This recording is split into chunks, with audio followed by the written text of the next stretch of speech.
Storytelling techniques are what make the everyday exciting. Anyone can tell a reasonable story with a high enough stake. But how do we engage people with the everyday? How do we captivate an audience whose attention is elsewhere? Enter the following techniques, courtesy of one of the world's best storytellers, Matthew Dix. The elephant. If someone was carrying an excess of over 100 pounds of body fat and they asked me to design the perfect program to deliver on their goal of the first chin up, we would do well to heed the advice of legendary coach Dan John. Don't ignore the obvious. The elephant in the room. Boom! Elephant in the room is the problem that we can all see, and it should be introduced in the story as early as possible. In episode 3 of Show Your Work, I mentioned that family and friends of mine hate my stories because I pinball from pillar to post, and it's probably easier to keep up with the latest Chelsea squad list than it is one of my stories.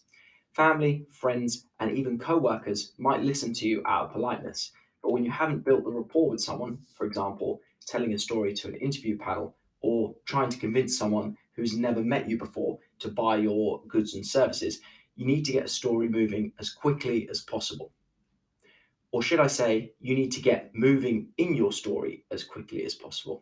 Matthew Dix recommends starting your story with movement wherever possible. This gives us the indirect impression that the story is metaphorically and literally moving somewhere. We're into the story and we're going somewhere.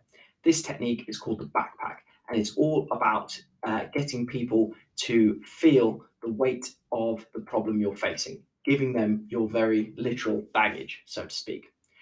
The word empathy means that you can put yourself in someone else's shoes, whilst good storytelling is about the act of being able to transport someone into yours. At the start of my story earlier in this video, I explained that I wanted to work with elite athletes and that Loughborough University were the most successful university at sport.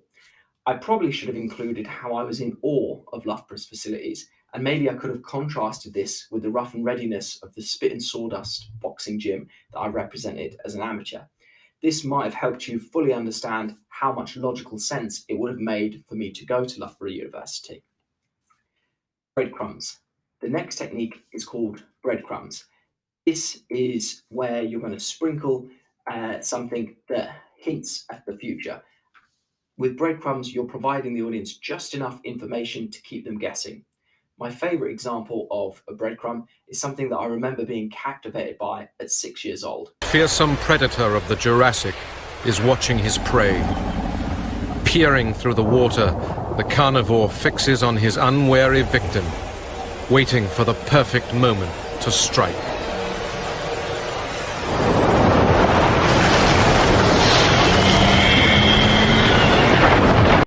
The whole point of the previous 3 techniques was to provoke curiosity, to build tension, and ultimately raise the stakes prior to that big reveal. could be anything. Without the above techniques, this next one is pointless. The aim of this technique is to slow time right down. That's why we call it the hourglass. There's no rizzle kicksing our way out of this one. Skip to the good bit. We want to drag that way out as long as possible. You might have noticed my attempts to do this in the story I told you in the opening part of the video. Rewind. I said, whether he realised it or not, Chris's opening line sealed my university fate. I then proceeded to describe details about Chris that added nothing to the story. Let me know in the comments whether or not you think this tactic of slowing time down worked, or whether you were all pro-green by this point. Bonus point if you're keeping up with the 90s musical references. Crystal ball. A crystal ball is a false prediction made by a storyteller to cause the audience to wonder if that prediction will prove to be true. I started my university story by telling you how I was destined to go to Loughborough University, and I waxed lyrical about how the university's sporting success was better than the likes of Spain, Jamaica, and Uzbekistan. Uzbekistan! All of this was done to give you the false impression that I was going to end up at Loughborough University. Even in scripting this story in the video, I initially drafted the story with me getting out of the car at Nottingham Trent University, but then I changed this to remove the words Nottingham Trent to make you think that the university I rocked up at was indeed Loughborough. As I said in the opening part of this video, the difference between storytelling and lying after a terrible liar.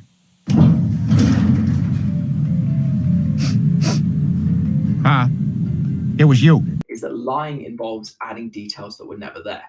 I tactically removed the detail of which university I'd arrived at for the sake of a mini plot twist when I finished my story. To sum up these 5 techniques, I deliberately chose to share my experience of attending a Nottingham Trent University Open Day to showcase the power of these storytelling techniques. I mentioned in the introduction to these techniques that anyone can tell a reasonable enough story if the stakes are high enough.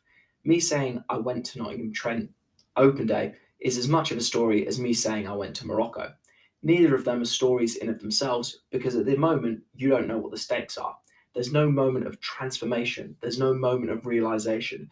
There's no fundamental change in you as a person.